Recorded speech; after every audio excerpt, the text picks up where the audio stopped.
everybody! I'm here today with a driving lesson on going around a cyclist or pedestrian. In this video, I'll be going over the basics of going around a cyclist or a pedestrian on the road. Let's get right into the video. I'm gonna explain a few things, and then I'm gonna demonstrate what I would do. And I might actually find a pedestrian or a cyclist to go around, but just due to the weather, I don't think I will, and the side streets that I'm on, but I'm gonna demonstrate hypothetically what I would do. So let's talk about it first. Number one, only go around when you can give them enough space. So don't go around when there's not enough space. It's not your right to go around them, okay? They own the road just as much as we do, as drivers do, okay? And I'm actually a pedestrian and a cyclist and a driver, because I do all three of those things. I walk, I cycle, and I drive, okay? So with that being said, I can say it is not a driver's right to go around, it is a privilege. So only go around when you can give them enough space. The second thing is actually give them enough space. Don't wait until you have enough space and then just give them a little bit of space. Actually give them enough space.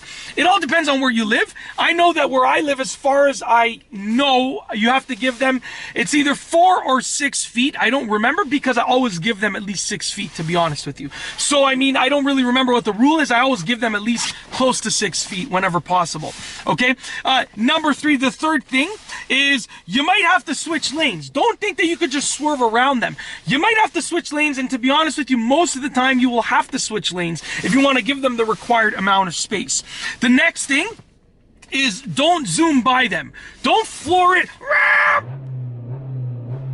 You hear that baby purr, eh? Don't floor it and go around them and zoom by them like, I own the road. No, listen, relax. Oh, I thought that was my car. That's a plane overhead.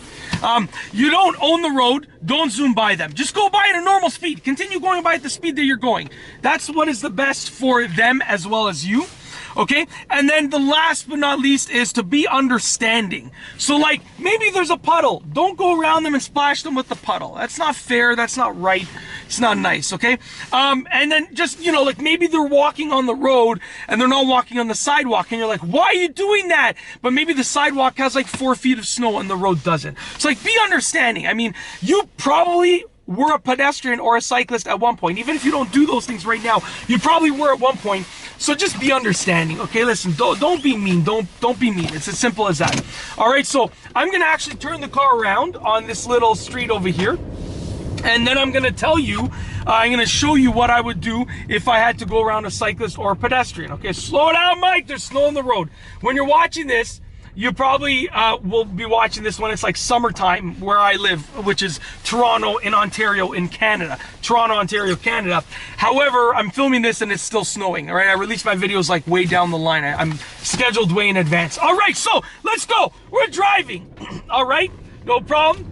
Now let's say there's a cyclist on the road over here. There's no lane lines on this street, okay? So what I'm gonna do is I'm gonna see the cyclist, I'm gonna make sure I have enough space, do my blind spot checks, and I'm just gonna go give them, you know, enough space, okay? And then I'm gonna go back to the right once I'm way far ahead of them. You don't wanna just cut in front of them. Go when you're way far ahead of them, okay? Now let's say another situation, let's say there's multiple lanes and I have to switch lanes. Follow the same lane changing procedure, okay? Switch lanes, go around the cyclist or the pedestrian, and then switch lanes back, just like this. I'm actually gonna make a turn right now because there's a street right here that I need to turn on. But essentially, like, if you have to switch lanes, it's not, just because there's a cyclist or a pedestrian does not give you an excuse to not signal, not check your blind spot, not check your mirrors, and so forth.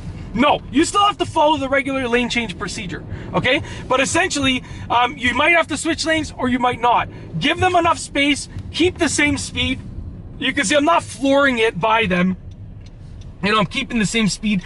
I'm gonna actually turn and then go on to a different side street, because I'm pretty certain that on this side street I will be able to pass a pedestrian. Probably not a cyclist because of the snow, but a pedestrian. So essentially, when you are going by them, you basically want to just act like they are something on the road that requires space. Like, take away the fact, like, it's very simple. You don't want to floor it by them. You don't want to get angry. You don't want to take out any emotion because they're on the road and they're obstructing your driving path. You know, I've seen all these big shots on the road, like purposely floor it around a cyclist or pedestrian. That's not right. Like, they're just trying to get to where they need to go. And yes, in the same token, as a cyclist or a pedestrian, you have to follow all the road rules. I've seen many cyclists and pedestrians run red lights, you know, like just switch lanes freely, acting as if there's no cars on the road, and that's not right either. So as a cyclist or a pedestrian, you have to follow the same rules. You got to practice what you preach. It's a two-way street, okay? It's not only the drivers that have to follow the rules, it's everybody. So we're driving on the road. Now, there's a sidewalk here. I'm going to pretend that the sidewalk is full of snow. There's a pedestrian on the road. There's actually a pedestrian on the sidewalk, but I'm going to pretend that they're on the road. So what I'm going to do, maintain my speed. Okay, I'm still going to check my blind spots and my mirrors. I'm going to give them enough space, and then I'm going to go back over just like that. Very simple. Now, the reason that I didn't signal there was because there's no lanes on this street. There's no lane lines. It's just a side street, a small side street.